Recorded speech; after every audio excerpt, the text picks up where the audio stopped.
मेरे सभी सुनने वालों को मेरा प्यार भरा नमस्कार। हम नानी घर पहुंच चुके थे। वहां पर हमारी मौसी के बच्चे भी थे।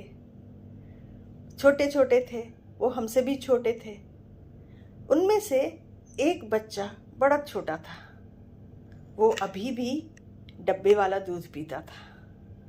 वही तो है आज की कहानी का ट्विस्ट।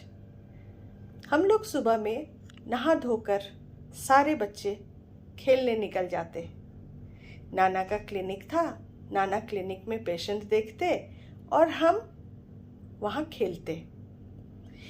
हुआ यूं कि गांव के लोग बहुत आते थे और वो बीड़ी पिया करते थे। उनमें से एक पेशेंट जो कि तीमारदारी के लिए आए हुए थे, वो बीड़ी पी और फेंक दिया।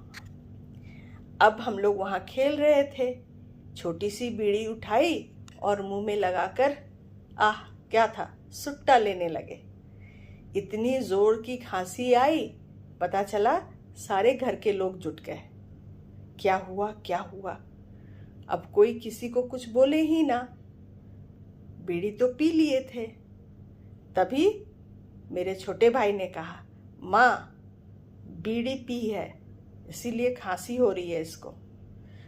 बस क्या था, दुलार पुचकार की जगह पर तड़ाक एक थप्पड़ नानी दी मेरे सिर के ऊपर। ये क्या बात हुई? लेकिन उस पर अपना बस नहीं था। ये तो बस यूं ही बीड़ी उठाई और पी ली। वो एक एक्सपीरियंस। दूसरा एक्सपीरियंस, हमारे नानी घर में चारों तरफ से घर था और बीच में एक छोटा सा आंगन। वहाँ पर महाराज जी चूल्हा पर, लकड़ी के चूल्हे पर खाना बनाते थे। और वो चूल्हा कैसा होता था? वो टीन का बना होता था। उसमें नीचे एक गोलाकार छेद होता था। उसमें 2 पाइप लगे होते थे। एक पाइप हम ऊपर से रखते थे, दूसरा पाइप हम उस छेद में डालते थे और ऊपर से लकड़ी के बुरादे को भरकर हम लोग खूब दबा दबा कर भर, उसे हम कुन्नी का चूल्हा बोलते थे। उस चूल्हे पर खाना बनता था। महाराज जी खाना बनाते थे। शाम में बड़ी अच्छी टेस्टी सब्जी बनती थी और हम लोग खाते थे। उसके बाद नाना जो है, शाम में जब फ्री हो जाते, हम लोग से बैठकर बातचीत करते थे, नाश्ता करते थे। खूब अच्छा लगता था। अब हमें तो रात का इंतजार था। क्यों? सभी कोई रात में जब सो जाए, मैं जगी रहती थी। जब देखा सब सो गए, चुपके से उठी, खिड़की के पास जहां पर मौसी मेरी डब्बे का दूध रखती थी, डब्बा खोला, धड़ाक एक चम्मच मुंह में। अब वो डब्बा का दूध सूखा और वो मुंह में जाकर जम गया। तालू में सारा जाकर चिपक जाता था। अब उसको धीरे से जीभ से हटा हटा कर फिर एक चम्मच मुंह में, 2-3 चम्मच गड़प करके फिर आके वापस अपनी जगह पर सो जाते थे। मौसी सुबह में उठती, देखती अरे दूध का डब्बा इतना कम है। उस दिन पता नहीं चला। दूसरे दिन भी यही कहानी दोहराई गई। लेकिन दूसरे दिन हुआ यूं कि मौसी भाई के सोने के समय लाइट जलाकर सोती थी। अगर रात में कुछ दिक्कत हो तो लाइट जली रहेगी, बच्चों को डर नहीं लगेगा। बस क्या था, सब सो गया, मैं उठी, डब्बा उठाई, पाउडर मुंह में। तभी मौसी धीरे से आंख खोलकर देखी और बस कुछ नहीं बोली। वो आंख बंद करके फिर सो गई। और फिर हमें क्या पता मौसी देख रही है। 2-3 चम्मच खाई, फिर जाकर अपने बेड पर। मौसी कुछ नहीं बोली। मौसी हमारी बहुत हम लोगों को प्यार करती थी।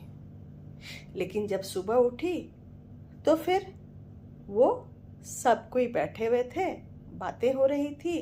तभी मौसी कहानी सुनाना शुरू की।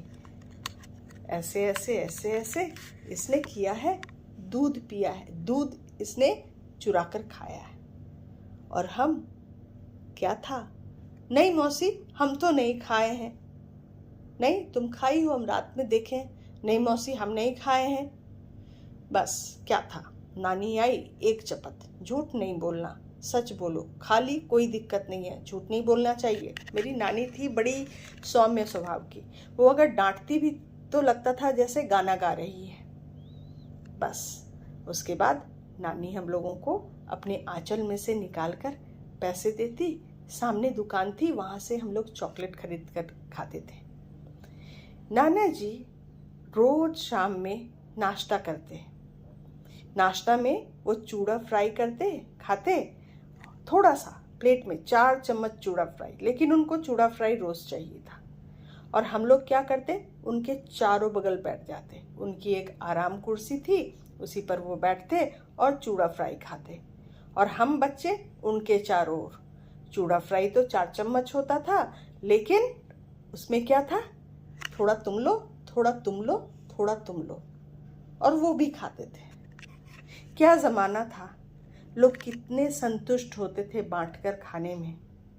और हमारे नानी घर में बस यही खूबी थी, हम लोग जो भी करते मिल बांट कर करते, खाना भी खाते, दिन में बड़ी सी थाली लगती, सारे कोई बैठ जाते, सब एक दूसरे को एक एक कौर खाना खिलाते थे। बहुत अच्छा लगता था वो दिन, अब नहीं है, उसकी यादें सिर्फ बाकी है। अब बस आज इतना ही। कल फिर नाना के साथ रहकर हम लोगों ने क्या क्या सीखा इसके बारे में बताएंगे। सुनने के लिए बहुत बहुत धन्यवाद।